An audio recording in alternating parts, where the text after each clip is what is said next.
ક્યારેય વિચાર્યું છે કે માનવતાને બચાવવા માટે ખુદ ઈશ્વરને જ શા માટે માણસ બનવું પડ્યું?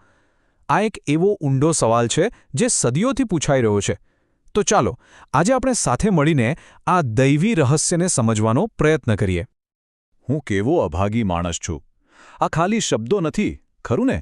આ તો જાણે આપણા બધાના દિલનો અવાજ છે. આપણે બધા જ ક્યારેક ને ક્યારેક એવું અનુભવીએ છીએ કે જાણે પાપના એક એવા ચક્કરમાં ફસાઈ ગયા છીએ જેમાંથી બહાર નીકળવાનો કોઈ રસ્તો જ નથી દેખાતો. સારું, તો આ આખી વાતને સમજવા માટે આપણે આ 5 મુદ્દાઓ પર નજર કરીશું. આપણે જોઈશું કે સમસ્યા ક્યાંથી શરૂ થઈ અને ઈશ્વરે તેનો કેવો અદ્ભુત ઉકેલ આપ્યો. ચાલો શરૂ કરીએ. તો સૌથી પહેલાં આપણે વાત કરીશું પહેલા આદમની. એમની એવી તો શું ભૂલ હતી કે આખી માનવજાત એક વારસાગત સંઘર્ષમાં ફસાઈ ગઈ? ચાલો જાણીએ. જુઓ, આ જે સંઘર્ષ છે ને, એનું મૂળ છે મરણનું શરીર. હવે આનો મતલબ એ નથી કે આપણું ભૌતિક શરીર મરી ગયું છે. ના, આ તો એક એવી અંદરની લડાઈ છે જ્યાં આપણું મન તો ઈશ્વરની વાત માનવા માંગે છે, પણ આપણું શરીર, આપણી ઈચ્છાઓ આપણને સતત પાપ તરફ ખેંચ્યા કરે છે. એક સતત ખેંચતાણ જેવી સ્થિતિ. અને આ બધું શરૂ થયું પહેલા આદમથી. એમની ભૂલ ખાલી એક આજ્ઞાભંગ નહોતી, પણ એની પાછળ એક પ્રેમની કરુણ ગાથા હતી. એમણે પોતાની પત્નીને એટલો પ્રેમ કર્યો કે એની સાથે પાપમાં પણ ભાગીદાર બન્યા. અને આ જ રીતે એમના પોતાના પાપને કારણે એમને મૃત્યુ મળ્યું અને આપણા બધા માટે એક દુઃખદ વારસો મૂકી ગયા. તો શું આદમની એક ભૂલથી બધું ખતમ થઈ ગયું? શું માનવતા હંમેશા માટે હારી ગઈ? બિલકુલ નહીં, કારણ કે હવે વાર્તામાં એક જબરજસ્ત વળાંક આવે છે. એન્ટ્રી થાય છે છેલ્લા આદમની, જે આ સમસ્યાનો દૈવી ઉકેલ લઈને આવ્યા.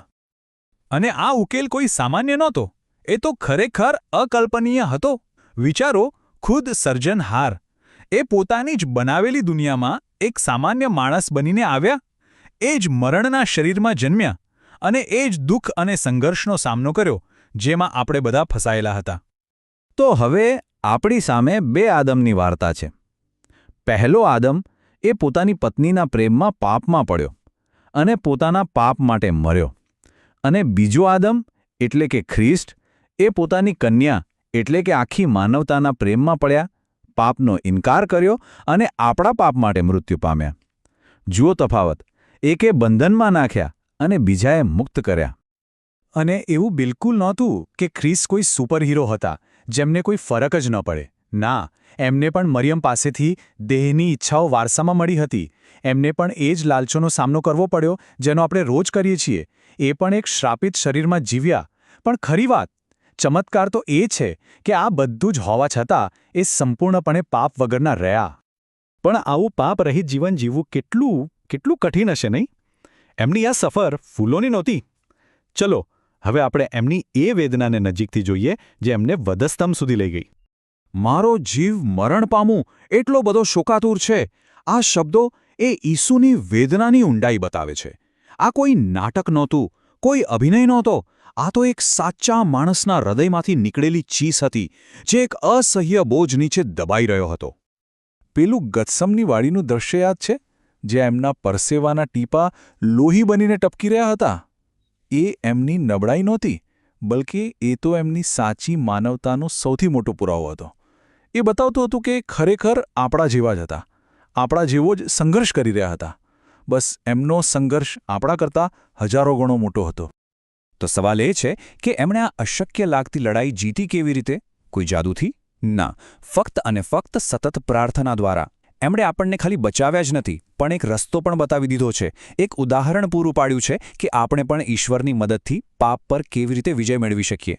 અને હવે આપણે આવી પહોંચ્યા છીએ વાર્તાના સૌથી મહત્વના પડાવ પર, વધસ્તંભ.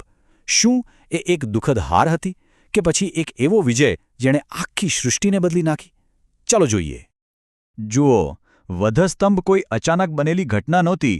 એ તો એક સુનિયોજિત યોજના હતી. એના 4 મુખ્ય હેતુઓ હતા.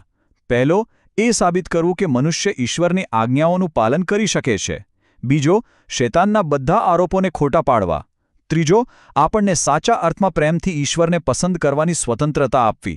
અને છેલ્લો, ચોથો હેતુ, મૃત્યુ, જે આપણો સૌથી મોટો દુશ્મન છે, એને હંમેશ માટે હરાવી દેવો. આને સમજવા માટે સુલેમાન રાજાની પેલી વાર્તા યાદ કરો. 2 સ્ત્રીઓ એક બાળક પર દાવો કરતી હતી. સાચી માતા કોણ હતી? એ જે બાળકને જીવતો રાખવા માટે પોતાનો દાવો પણ છોડવા તૈયાર હતી.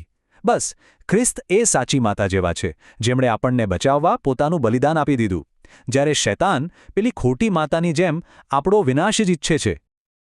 તો ખ્રિસ્તના આ મહાન વિજય પછી શું થયું? આપણા માટે એનો શું અર્થ છે? ચાલો હવે આપણે આ વાર્તાના અંતિમ ભાગમાં જોઈએ કે આ બલિદાને આપણા બધા માટે એક તદ્દન નવો રસ્તો કેવી રીતે ખોલી દીધો છે. ખ્રિસ્તનું મૃત્યુ એ અંત નહોતો. એ તો એક નવી શરૂઆત હતી. એમના લોહીથી એક નવો કરાર લખાયો. ઈશ્વર અને માનવતા વચ્ચે એક નવો સંબંધ સ્થપાયો. અને આ કરાર જ આપણને પેલા મરણના શરીરમાંથી, એટલે કે પાપના બંધનમાંથી બહાર નીકળવાનો રસ્તો બતાવે છે. તો આ નવા કરારમાં આપણને શું મળે છે? સૌથી પહેલાં તો પાપોની માફી, પછી પવિત્ર આત્માની શક્તિ મળે છે, જે આપણને પાપ સામે લડવામાં મદદ કરે છે. એટલું જ નહીં, આપણે ખ્રિસ્તની સાથે સહવારસ બની શકીએ છીએ. પણ હા, એક વાત યાદ રાખવા જેવી છે. આ કોઈ જાદુ નથી. આ નવા જીવન માટે સતત વિશ્વાસ અને આજ્ઞાપાલન ખૂબ જરૂરી છે.